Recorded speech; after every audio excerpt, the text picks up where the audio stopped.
মানুষ ম্যান্ডেট দিয়েছে বিএনপিকে, যেই জুলাই সনদে বিএনপি স্বাক্ষর করেছে সেই জুলাই সনদ বাস্তবায়ন করার জন্য। গুপ্ত বিভ্রান্তকারীরা নতুন করে ষড়যন্ত্র শুরু করেছে জানিয়ে সবাইকে সতর্ক থাকার আহ্বান জানিয়েছেন প্রধানমন্ত্রী তারেক রহমান। বিকেলে বগুড়া আলতাফুন্নেসা খেলার মাঠে বিএনপি আয়োজিত সমাবেশে প্রধানমন্ত্রী বলেন, জুলাই সনদ অক্ষরে অক্ষরে বাস্তবায়ন করবে সরকার। এর আগে দিনভর নানা কর্মসূচিতে অংশগ্রহণ ছাড়াও বিভিন্ন প্রকল্পের উদ্বোধন করেন তারেক রহমান। সেই নির্বাচনের জনসভার দিনে প্রধানমন্ত্রী হিসেবে দায়িত্ব গ্রহণের পর প্রথমবারের মতো নিজ জেলা বগুড়া সফরে তারেক রহমান। সোমবার দিনভর ব্যস্ত কর্মসূচি শেষে পরন্তু বিকেলে বগুড়া শহরের আলতাফুন্নেসা খেলার মাঠে বিশাল সমাবেশে যোগ দেন তিনি। সমাবেশ শুরুর আগেই কানায় কানায় পূর্ণ হয়ে যায় পুরো ময়দান।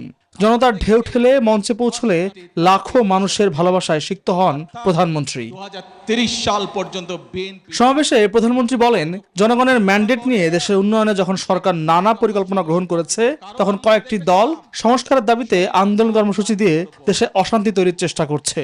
মানুষ ম্যান্ডেট দিয়েছে বিএনপিকে, যেই জুলাই সনদে বিএনপি স্বাক্ষর করেছে সেই জুলাই সনদ বাস্তবায়ন করার জন্য। কাজেই যার ম্যান্ডেট বাংলাদেশের জনগণ আমাদেরকে দিয়েছে, যেই প্রতিশ্রুতি জনগণকে আমরা দিয়েছি, আসুন আল্লাহর রহমতে আজকে এই মিটিং এ আমরা প্রতিশ্রুতি শপথ গ্রহণ করতে চাই। প্রত্যেকটি সেই শপথের প্রত্যেকটি প্রতিশ্রুতি ইনশাআল্লাহ যাতে আমরা বাস্তবায়ন করতে পারি, প্রত্যেকটি প্রতিশ্রুতি আমরা বাস্তবায়ন করব। তারেক রহমান অভিযোগ করেন, যারা দেশের ভালো চায় না তারা জাতিকে নানাভাবে বিভ্রান্ত করার চেষ্টা করছে। এই প্রতিশ্রুতির কাজ আমরা প্রতিশ্রুতি। এর আগে সকালে সড়ক পথে বগুড়া পৌঁছলে হাজার হাজার মানুষ তাদের শুভেচ্ছা জানান। কর্মসূচি শুরুতেই জেলা আইনজীবী সমিতির নতুন ভবন এবং জেলা ও দায়রা জজ আদালতে বগুড়া সহ 7 জেলায় বেইল বন্ড সিস্টেমের উদ্বোধন করেন।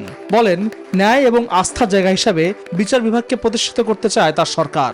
বর্তমান সরকার এবার দেশে ন্যায় শাসন প্রতিষ্ঠার মাধ্যমে জনগণের ন্যায় বিচার পাওয়ার অধিকার প্রতিষ্ঠা করতে বদ্ধপরিকর। আদালত হয়রানির জায়গা নয়, বরং ন্যায় বিচার পাওয়ার নিরাপদ স্থল। জনমনে এমন বিশ্বাস দৃঢ় হলে সমাজ থেকে মব ভায়োলেন্স ও দূরীভূত হবে বলে আমি ব্যক্তিগতভাবে বিশ্বাস করি। এই জন্য বর্তমান সরকার ন্যায় এবং আস্থার জায়গা হিসাবে বিচার বিভাগকে প্রতিষ্ঠিত করতে কাজ করছে। 150 বছরের পুরনো বগুড়া পৌরসভাকে সিটি কর্পোরেশনে উন্নীত করে ফলক উন্মোচন করেন প্রধানমন্ত্রী। পরে গাবতলীর বাগবাড়িতে নিজ গ্রামে হাম রুবেলা টিকাদান এবং খাল খনন কর্মসূচির উদ্বোধন করেন। এলাকাবাসী ভাইয়েরা পরে শহীদ জিয়া ডিগ্রি কলেজ মাঠে ফ্যামিলি কার্ড প্রদান অনুষ্ঠানে যোগ দেন তিনি। এ সময় শহীদ জিয়াউর রহমান ডিগ্রি কলেজকে সরকারিকরণের ঘোষণা দেন প্রধানমন্ত্রী। হয়ে গেল সরকারিকরণ, জান বলে দিলাম ইনশাআল্লাহ। আল মুহাইমিনুল খান, নিউজ 24।